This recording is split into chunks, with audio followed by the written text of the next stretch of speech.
Shaambal Tolosaa Qottuu atileetummaadhaa hanga leenjisummaatti gumaachi isaan atileetiksiif taasisan olaanaa ta'uu isaatu himama. Dorgommii Olompikii bara 1980 irratti fiigicha meetira 10,000 dhiirotaan sadarkaa arfaffaa ba'uun dippiloomaa argachuun isaanii ni yaadatamas. Imala leenjisummaa isaanii hunda keessatti gareewwan biyyoolessaa Itoophiyaa fi Baahireen waliin hojjechuun atileetota gara milkaa'inaatti qajeelchaniiru.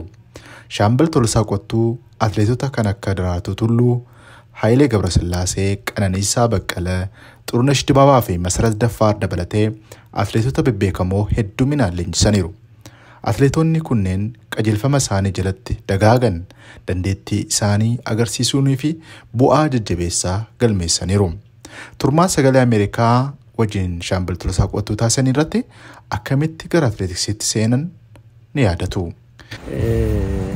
Akka biyya keenyatti gaa'e mana barnootaatiin jalqabe bara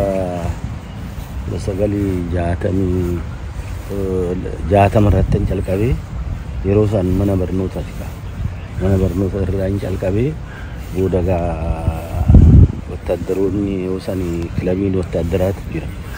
Kanaafuu wattaaddarri mana barnootaa irraa ni qaxaree kan qaxaramne immoo atileetiksiidhaaf jechaadha.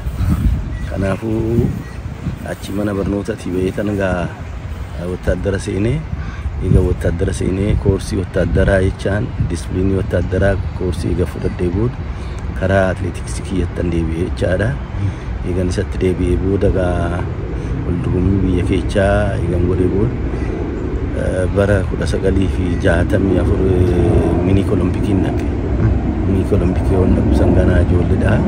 Sirriitti waan hunda leenji sirriitti godhanne minimum waan darbeef waan dhageeffan uummashaan irratti kaadhee garuu marsaa xumuraat irratti hin dabarre. Kanaafuu sanumaan itti fakkaatu isa booda kan sirriitti shaakkalas hojjedhee Olompikii irratti Moskoo irratti 14ffaan bahee dorgommii adda addaa baay'ee mo'ee jira.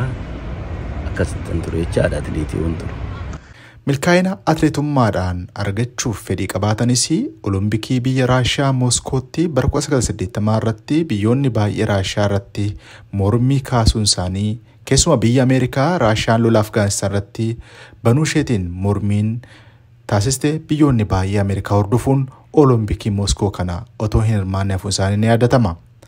Shaambal Tolosaa Qottuus Olompikii Moskoo booda gara fiigichaatti hin deebine. Maaltu isaan mudate? Akkasumas gara leenjisummaatti seenuu isaaniif sababni maali? Maali jechaan gaariidha. Garuu ani Moskoo Olompikii irratti afuraffaa eegan baane booda deebineet shaakkala akka ammaa kana waldorgommiin qarshii hin jiru, daa'imman kun hin jiru miti. Kanaafuu Olompikuma sana eegneetti waldorgommii goonaa. Olompikiin waggaa 4 booda Los Angelesitti godhama. Los Angeles immoo boykootii godhanii nu hambisan. Eega nu hambisanii maaliif kan kaadda hidheetan jidduu sanitti biyya Raashiyaa dhaqee leenjii ji'a fudhadheetan ture atileetuma ta'eetu. Kanaafuu achi deebinaan waldorgommii minimaa finnee Los Angeles hafnaanan ani fiigichan barbaadu leenjisaan ta'ee ofii hafan leenjisaa ta'e. Eenyuun jalqabdan? Atileetii kamiin jalqabdan? Ani dura hoggoma leenjii calqabu Makalakiyaa keessa waan tureef kanuma wattaaddaraa irraa hin calqabee wattaaddara leenjisnaa isa booda garuu biiraawiin dhaqe jechaadha. Biiraawii guddaa dhufaa eenyu dhufe yoo jettee Hayilee Faatu dhufe.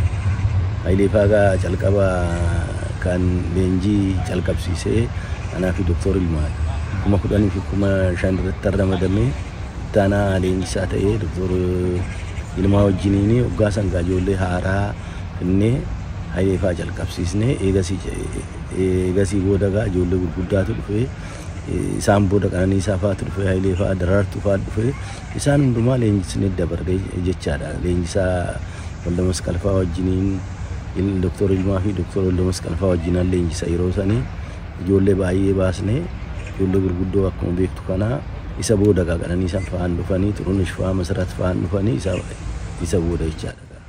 Jidduudhaan immoo rakkoo wayii si mudatee gara Bahareen ceetanii turtan. Maali lamee waa sana na yaadachiistu? Maali inni biyya keenyatti garuu ati hojjettee nama sirraa fudhatu dhuunfaa miti. Ani gaa olompikii Ateensi Qananiisaa moo'ee biyya Qananiisaa moo'ee booda 10,000 15,000 isa kan qabxii guddaa fidee isa booda ani leenjisaa olaanaa ta'ee tan 10,000 fi 15,000 irratti ramadan. Waggaa 3 fi walakkaa eegalee leenjisee booda ijoolleen cimtuu turanii Xurunesh fa'aa, Qananiisaa fa'aa, Masarat fa'aa, Silashii fa'aa qabxii guddaarra jiran. Waan hin taane egaa federeeshiniidhaan wal dhabnee raawwanneeti ji'a waggaa 3 fi ji'a 6 leenjisee Olompikiin ji'a 6 ta'anii na jijjiiran leenjisaa dargaggootaa naan jedhan. Kanumaaf hanga lakki inni leenjisee asiin gahee isin Olompikii irratti badhaasa argachuudhaaf kan dargaggoota fidinaan jettanii hin ta'u jedhee ta'u wal lolla. Kanumaa hidhee tanan gaa dhiisee eegananii dhiisee immoo Ibrahim Jaayilaan fa'aa anatu leenjisaa alatti isaan gaafatan warri Baharii. Eecha dhaqee leenjisaan kennaan inni dhiisee jennaan osoo dhufanii na fudhatan asii. Warri Bahariin na fudhatanii isaan biratti egaa ijoollee haaraadhaa nan jalqabee garuu Olimpikiidhaa dabarsee fi jira ijoollee isaaniitti illee Keeniyaa fi kan Itoophiyaatti ijoolleen isaan biratti hojjetanii Olimpikii fi Diyaagoo irratti illee ijoollee minimaa fidanii darbanan qabaa ture.